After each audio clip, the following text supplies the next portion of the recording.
저는 대리운전을 하는 노동자입니다. 비정규직 중에서도 노동자성조차 인정받지 못하는 특수고용 노동자입니다. 제가 어제 대책위를 통해서 김영군 동지가 일하던 작업 현장의 열악한 실태를 보고 분노를 금할 길 없었습니다. 하루 13시간이나 일을 해야 했고 인력 부족으로 한 사람이 담당하는 구역이 무려 6km나 됐다는 얘기를 들었습니다. 석탄가루가 날려서 3, 4m 앞도 제대로 볼 수 없는 그런 작업 현장에 용역업체는 헤드랜턴 하나 제대로 지급하지 않았다고 합니다. 그리고 공개된 고인의 유류품에는 라면과 과자 그리고 탕가루가 묻어있는 수첩이 있었습니다. 원청이 수시로 낙탄을 치우라는 지시를 해서 휴게시간과 식사시간이 제대로 보장되지 않아 김영군 동지는 식사를 제대로 못하고 라면으로 식사를 때워야 할 때가 많았다고 합니다. 김영준 씨 어머니는 아들과 같은 아이들이 더 이상 죽는 것을 보고 싶지 않다고 했습니다.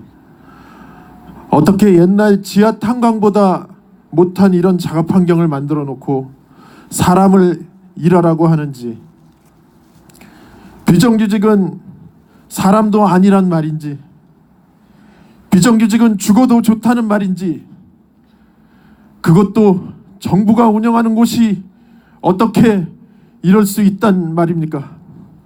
저도 분노를 금할 길이 없습니다. 문재인 정부는 좋은 일자리를 만들겠다고 했습니다. 노동 존중 사회를 만들겠다고 했습니다.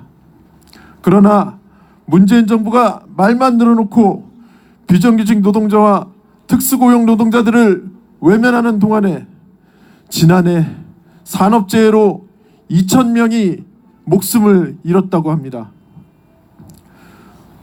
우리 노동자들은 노동자들을 죽게 만든 기업주들을 처벌해달라고, 안전하게 일할 수 있도록 위험의 외주화를 멈추라고 정부의 대책을 촉구해왔지만 정부는 규제 완화와 기업의 이윤 추구를 돕는 데만 골몰하고 있습니다.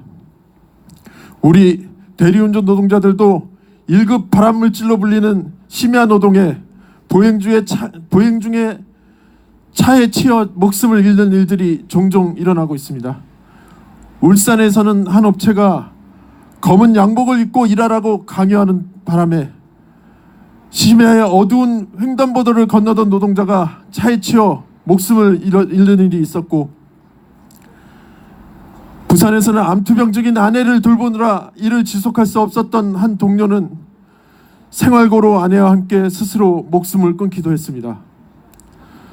많은 대리운전 노동자들이 벼랑 끝에 서 있지만 소속 업체는 아무 책임도 지지 않고 정부는 방관하고 있습니다. 노동부는 우리가 노동자가 아니니 다른 곳에 가보라 하고 어느 곳에서도 우리 억울함을 풀어줄 곳이 없습니다. 그래서 우리는 작년 노동부의 노동조합을 인정해달라고 요구했지만 노동부는 우리 필증을 반려했습니다. 그리고 아직 정부는 특수고용 노동자들의 노동기본권을 보장하지 않고 있습니다. 문재인 정부는 이렇게 사람이 죽어나갈 수밖에 없는 죽음의 일터를 만들어 놓고 책임 있는 대책을 내놓지 않고 있습니다. 문재인 정부는 지금 답을 당장 내놔야 합니다. 저는 그 답을 구호로 함께 외쳐볼까 합니다. 함께 외쳐주십시오. 책임자를 처벌하라! 외주화를 중단하라! 제대로 된 정규직화하라! 이제 더 이상 약속을 지키라고 하지 않겠습니다. 노동자를 죽여놓고 책임지지 않는 정부에게는 투쟁만이 해답일 것입니다. 우리 대리운전 노동자들도 김영균 동지가 원했던 비정규직이 없는 세상이 올 때까지 끝까지 투쟁하겠습니다.